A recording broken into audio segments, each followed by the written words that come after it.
BBS fourth year management of financial institution को पहलो chapter introduction of corporate finance के बारे में पढ़ छौं। कॉर्पोरेट वित्त भने को वित्तीय प्रबंधक को एक शाखा हो जिसमें कसई कंपनी को वित्तीय नीति योजना रा स्रोत प्रबंधन संबंधी विशेषज्ञता रा अधिग्रहण गरिएको सिद्धांत तथा वित्तीय निर्णयहरूको व्यवस्थापन रा प्रावधान गरिएको छ। यसले कसई कंपनी को पूंजी ऋण रा अन्य वित्तीय संसाधनहरूको प्रबंधन निवेश निर्णय लाभ को वाणिज्यिकता रा वित्तीय रिस्क को प्रबंधन सम्मा का कुरा हो। कॉर्पोरेट फाइनेंस लेके सिखाओ छा बिजनेस प्लान, कैपिटल को बारे में, डिविडेंड को बारे में, प्रॉफिट को बारे में, stock return, investment, accounting management, balance sheet analysis रा कॉस्टहरू को बारे में सिखाओ छा। कॉर्पोरेट में के हुन्छ, सीमित दायित्व हुन्छ, हस्तान्तरणीयता हुन्छ र असीमित त्यसको जीवन हुन्छ, लाइफ हुन्छ र यो लीगल संस्था हो। अनि चाहे फाइनेंस भनेको finance is the art and science of managing money. Money is one of the most useful instruments of transaction. The proper management of money is called finance. Finance refers to fund needed by individual businesses and government. Corporate finance के हो एउटा summary में भन्दाखेरि यो चाहिँ कसरी इन्भेस्टमेंट गर्न सकिन्छ, पैसालाई कसरी युटिलाइज गरेर त्यसलाई बढाउन सकिन्छ, वित्तको अधिकतम परिचालन गरेर त्यसलाई कसरी इन्भेस्ट गरिन्छ, त्यसलाई कसरी म्यानेज गरिन्छ भन्ने कुरा सिकाउँछ। अब चाहिँ यहाँ हेर्नुस् importance of corporate finance. Corporate finance को महत्व के हो? टू मैनेज पर्सनल रिसोर्सेस, व्यक्तिगत साधनलाई मैनेज गर्दछ। टू डील विथ बिजनेस, बिजनेससित डील गर्दछ। तेस्रो हो to pursue interesting and regarding career opportunity. 4 number हो important to all party. 5 number हो to search list costly sources of fund. 6 number हो टू डिस्ट्रीब्यूट द बेनिफिट। अब चाहिँ हेरो organizational structure of a form.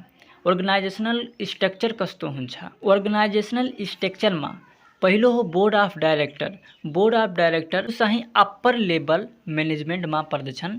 उनीहरूमा एउटा छनौट भएर व्यक्ति निस्कन्छ जसलाई प्रेसिडेंट भनिन्छ। त्योभन्दा तलको पोस्ट हो चीफ एक्जिक्युटिभ अफिसर सीईओ। अनि सीईओ को अंडर में काम गर्ने व्यक्ति हुन् भाइस प्रेसिडेंट, जुन कि ऑपरेशन ऑफ सेल्स हेर्दछ। फेरि भाइस प्रेसिडेंट हुन्छन् जसले फाइनेंस हेर्दछ। फेरि भाइस प्रेसिडेंट हुन्छ जसले मार्केटिंग हेर्दछ। अब भाइस प्रेसिडेंट जसले फाइनेंस हेर्दछ त्यो दुई तरिकाको पनि त्यसमा पोस्ट हुन्छ। पहिलो हो ट्रेजरर र कंट्रोलर। ट्रेजरर भनेको कोषा अध्यक्ष, त्यसको अंडरमा पनि काम गर्ने व्यक्ति हुन्छन् जस्तै credit manager, inventory manager, director of capital budgeting. पछि कंट्रोलर को अंडर में काम गर्ने व्यक्ति हुन्छन् कॉस्ट अकाउंटिंग मैनेजर, जसले कॉस्टलाई एनालाइज गर्छ। फेरि फाइनेंशियल अकाउंटिंग मैनेजर वित्तलाई अकाउंटिंग गर्दछ। फेरि टैक्स डिपार्टमेंट मैनेजर र टैक्सलाई एनालाइसिस र त्यसलाई मैनेज गर्ने चाहिँ डिपार्टमेंट हुन्छ, मैनेजर हुन्छ। अब यहाँ चाहिँ हेर्नुस् फाइनेंशियल मैनेजर को काम के हुन्छ, त्यसको जिम्मेदारी के हुन्छ? Financial manager is a person who is responsible in a significant way to carry out the financial functions. Financial मैनेजरले जहाँ ग्रेटर बेनिफिट्स हुन्छ त्यहाँ परफॉर्म गर्ने गर्दछ। अर्थात् बढी नाफा दिने ठाउँमा इन्भेस्ट कसरी गर्न सकिन्छ वित्तीय निर्णय लिने कार्य गर्ने गर्दछ। फेरि चाहिँ यहाँ हेर्नुस् फाइनेंशियल मैनेजर्स रिस्पोन्सिबिलिटीज। फाइनेंशियल मैनेजर को जिम्मेदारी के हो? पहिलो जिम्मेदारी हो फोरकास्टिंग एंड प्लानिंग, योजना बनाउने र भविष्यवाणी गर्ने जिम्मेदारी हुन्छ। अर्को चाहिँ हो मेजर इन्भेस्टमेंट एंड फाइनेंसिंग डिसिजन, केही इन्भेस्टमेंट गर्ने र चाहिँ वित्तीय निर्णय लिने। फेरि कोऑर्डिनेशन एंड कंट्रोल को कार्य गर्दछ। फेरि डीलिंग विथ फाइनेंशियल मार्केट में डील गर्ने कार्य हुन्छ। फेरि analysis of dividend policy decision, लाभांश नीति निर्णय को एनालाइज गर्दछ। फेरि analysis of financial condition of the form को संगठन को फाइनेंशियल कंडीशनलाई एनालाइसिस गर्दछ। फेरि 7 नंबर हो एनालाइसिस अफ रिस्क, जोखिम को पनि एनालाइसिस गर्दछ। अब चाहिँ यहाँ हेर्नुहोस् फंक्शन अफ फाइनेंशियल मैनेजमेंट।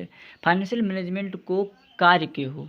दुई तरिकाले डिभाइड गरिएको छ। पहिलो हो एक्जिक्युटिभ फाइनेन्सियल फङ्सन, त्यसपछि रुटिन फाइनान्स फङ्सन। चाहिँ बुझौँ पहिलो एक्जिक्युटिभ फाइनान्स फङ्सन के हो।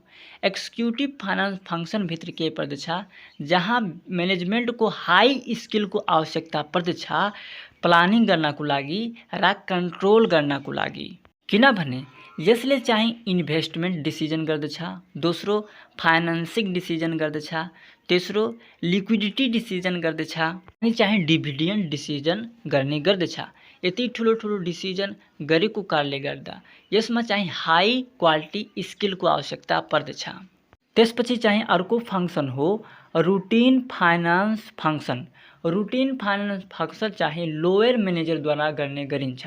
यो चाहिँ त्यति कन्ट्रोल गर्न जरुरी हुँदैन, किनभने लोयर लेभलको म्यानेजमेन्टको पहिलेदेखि टास्क र जिम्मेदारी दिएको हुन्छन्, उनी रुटिन वाइज त्यो गरिरहेका हुन्छन्, यसमा त्यति स्किलको पनि आवश्यकता पर्दैन।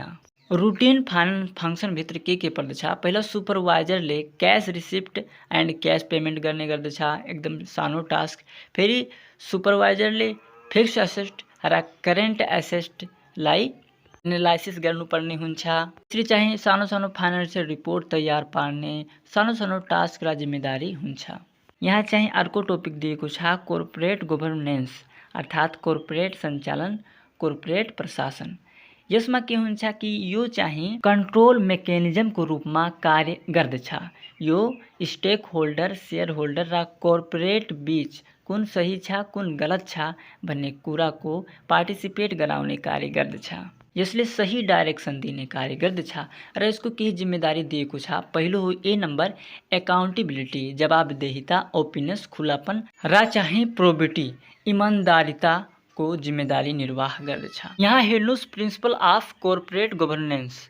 पहिलो यसको प्रिन्सिपल हो स्टोक होल्डर रिकग्नाइजेसन, फेरि stakeholder interest, board responsibility must be clearly outlined, फेरि इथिकल बिहेभियर, फेरि बिजनेस ट्रान्सपेरेन्सी। त्यसरी चाहिँ यो नोट सहित च्याप्टरलाई प्रेजेन्ट गरिएको छ। आई होप मेरो काम राम्रो लाग्यो होला।